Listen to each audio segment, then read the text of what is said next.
अस्सलाम वालेकुम जी। बहुत हो गई wedding shedding, now is the time to go back to hostel. जैसे ही सूने हाथों के साथ शादी अटेंड करने गई थी, बिल्कुल वैसे ही बगैर मेहंदी, बगैर चूड़ियों के और बगैर नेल पेंट के वापस आ रही हूँ। शादी के इवेंट से, फन से, गॉसिप से तो मैं निकल चुकी थी, लेकिन जो 2-3 दिन मैंने घर में स्टे किया था उससे बाहर निकलना मेरे लिए बहुत मुश्किल था। बिल्कुल भी दिल नहीं चाह रहा था हॉस्टल वापस आने का, लेकिन मजबूरी है, डिग्री तो कंप्लीट करनी है। जहाँ इतने साल घर से बाहर हॉस्टल में इतनी दूर रह लिया है, तो वहीं कुछ महीने और, जी बिल्कुल, डिग्री ख़त्म होने में कुछ महीने रह गए हैं। और मैंने तो अपने घर वालों को अभी से डराना शुरू कर दिया है कि 4 से 5 महीने बाद मैंने यहाँ पर आकर बैठ जाना है और अपने हाथों के जहरीले खाने बना बना कर आपको पेश करने हैं। घर वाले भी बहुत सयाने हैं, उन्होंने कहा कि हम तो ऐसा बिल्कुल भी नहीं करने वाले, या तो तुम्हारा पीएचडी में एडमिशन करा देंगे या फिर तुम्हारी शादी करके छुटकारा हासिल कर लेंगे। ऐसे खाने हम नहीं खाते। खैर, सीट्स कंफर्टेबल थी, खाना भी मैंने खाया हुआ था, लेकिन पता नहीं क्या चीज़ मुझे बहुत बॉदर कर रही थी। मे भी घर से दूर जाना, मेरी बॉडी में बहुत पेन था और मैं बहुत अनकंफर्टेबल फील कर रही थी। अल्लाह अल्लाह करके सफ़र गुजर रहा था। कभी थोड़ी देर मैंने सॉन्ग सुने, उसके बाद मैं मुसलसल सोई रही, बीच बीच में मेरी इंटरप्शन होती रही, आंखें खुलती रहीं। सीन कुछ ये था कि पूरी गाड़ी की लाइट्स ऑफ थी, लेकिन जो लाइट मेरे सर पे लगी हुई थी वो ऑन थी, जिसकी वजह से मुझे बिल्कुल नींद नहीं आ रही थी। Welcome ji to the smoggy environment of Lahore. ये जनाब साहब पिछले कई सालों से पोल्यूटेड सिटीज़ के लिस्ट में टॉप पोजीशंस पे आ रहे हैं और बिल्कुल पीछे हटने का तो नाम ही नहीं ले रहे। तो हमें भी 3 साल से शर्फ हासिल हो रहा है इस इन्वायरमेंट में ब्रीथ करने का। वो तो अल्लाह का शुक्र है कि मैं इंट्रोवर्ट हूँ और मेरा सोशल सर्कल ज़्यादा नहीं है, जिसकी वजह से मुझे बाहर जाने के मौके बहुत कम मिलते हैं। सोचिए, अगर मैं एक्सट्रोवर्ट होती और मेरा बहुत बड़ा सोशल सर्कल होता तो मुझे बार बार बाहर निकलना पड़ता और लाहौर की एनवायरनमेंट में, पोल्यूटेड एयर में ब्रीथ करना पड़ता। इंट्रोवर्ट होने का कोई तो फ़ायदा हुआ। पहुँच गए हैं हम लाहौर, यहाँ से बस टर्मिनल बहुत ही नज़दीक है। तो सफ़र इतना लंबा लग रहा था, लेकिन मैं दिल में सोच रही थी, जहाँ इतने साल ज़िंदगी गुजार ली है और वो वक्त भी गुजर गया, यहाँ पर ये वक्त भी गुजर जाएगा। और जब बस से उतरने के बाद मैंने इन ड्राइव कराई और मैं उसमें बैठी हुई थी, तो मुझे हॉस्टल तक का सफ़र इतना लंबा लग रहा था, लेकिन दिल में फिर वही ख्याल कि ये वक्त भी गुजर जाएगा। हॉस्टल आके मैंने 3 से 4 घंटे की नींद ली और फिर मैं उठ गई, क्योंकि मैंने अपने काम वाइंड अप करने थे, जिनकी वजह से मुझे इमीडिएटली आना पड़ा था। नाश्ता आप ही ने बना दिया, थैंक्स टू हर। और मैंने जल्दी से एनर्जी रिस्टोर की और फिर मैं बैठ गई अपने काम करने। लास्ट टाइम मुझे नहीं पता सुपरवाइज़र ने मुझे क्या बताया था, लेकिन मुझे इतना पता था कि उन्होंने बहुत डिटेल में मुझे समझाया था कि आपने ये चीज़ें रीड करनी है और इनसे हमने अपने टॉपिक को फाइनलाइज करना है या हमने अपनी रिसर्च को किस तरह से कैरी करना है।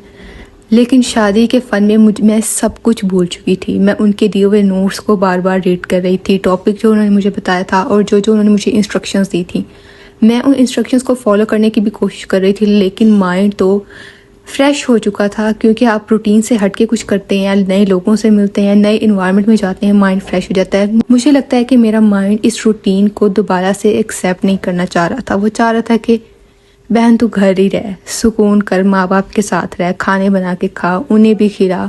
लेकिन मुझे वापस आना पड़ा और रिसर्च का काम दोबारा से करना पड़ा।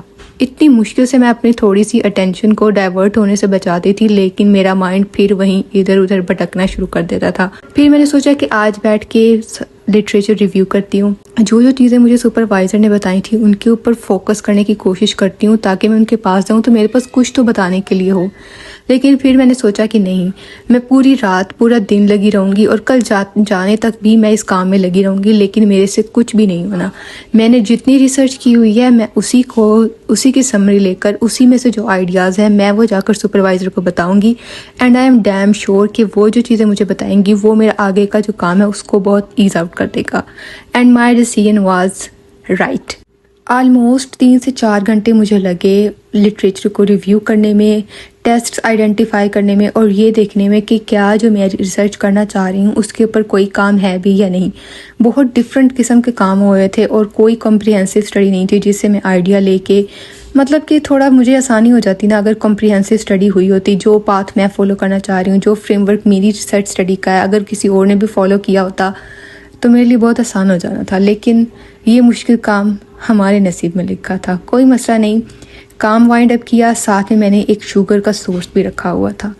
क्योंकि काम करते वक्त मीठा खाने की क्रेविंग बहुत ज़्यादा होती है, ब्रेन को इंस्टेंट एनर्जी चाहिए होती है और साथ में चॉकलेट, कैंडी या कुछ भी मीठा, चाय हेल्प करती है। शुगर से क्रेविंग्स तो पूरी हो जाती हैं, लेकिन जो बैठ बैठ के हम काम कर रहे होते हैं और ऊपर से एक्स्ट्रा कैलोरीज ठोंस रहे होते हैं, उसकी वजह से जो वेट गेन होता है, उसकी वजह से जो बाद में रोने निकलते हैं, वो भी आप रिलेट कर सकते हैं। It happens with all of us. बार बार मैं सुपरवाइज़र की बताई हुई इंस्ट्रक्शंस और अपने किए हुए काम को देख रही थी और चेक कर रही थी कि इसमें कोई कोहेरेंस है भी या नहीं। ऐसा ना हो कि सुपरवाइज़र मेरे से कोई क्वेश्चन पूछे एंड मैं उसका जवाब ही ना दे सकूं, बातें मेरे ऊपर से गुजर जाएं।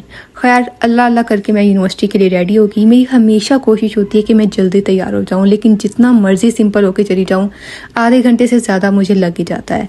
ये मेरी सुपरवाइज़र का कैबिन, आप लोगों को तो अब तक याद हो चुका होना चाहिए।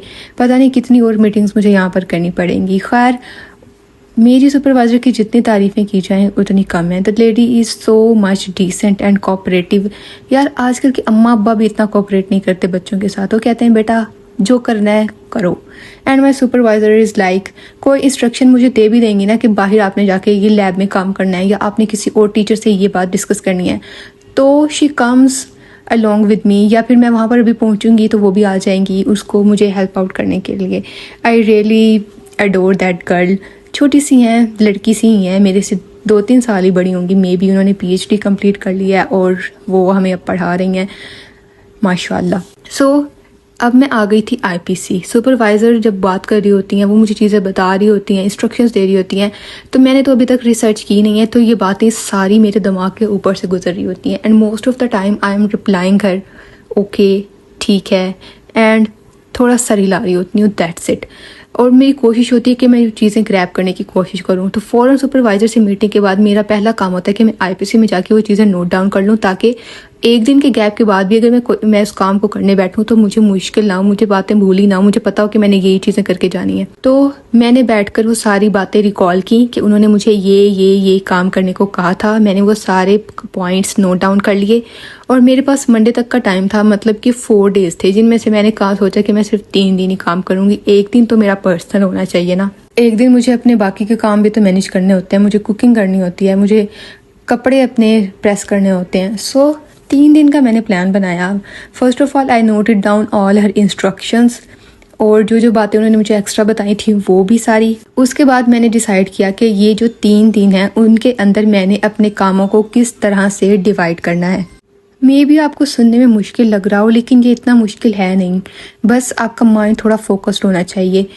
बच्चों की तरह 2 से 3 पॉइंट्स बताए जाते हैं कि आपने नेक्स्ट मीटर तक उनको वाइंड अप करना है। Like these are the test. ये तो मेरी स्टडी का पूरा फ्रेमवर्क है ना कि 5 टेस्ट हैं, ये मुझे परफॉर्म करने थे। उसके अलावा एक टेस्ट था जो मुझे बाहर कहीं से करवाना था, और ये मेरा टॉपिक की एक स्ट्रक्चर सी थी जिसको हमने विद टाइम मॉडिफाई करना था।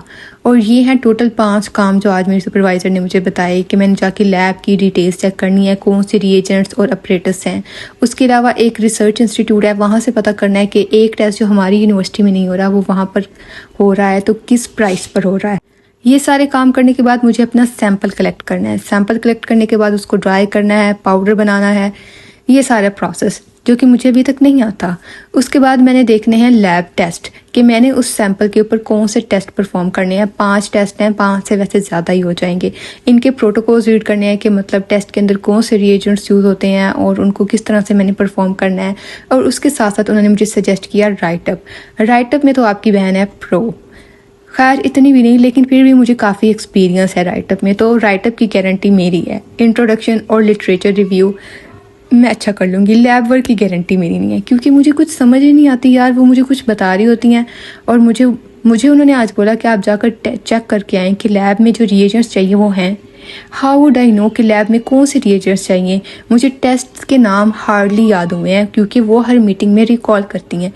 मुझे कैसे पता चलेगा इस टेस्ट के अंदर कौन से अपरेटस चाहिए और कौन से रिएजेंट्स चाहिए।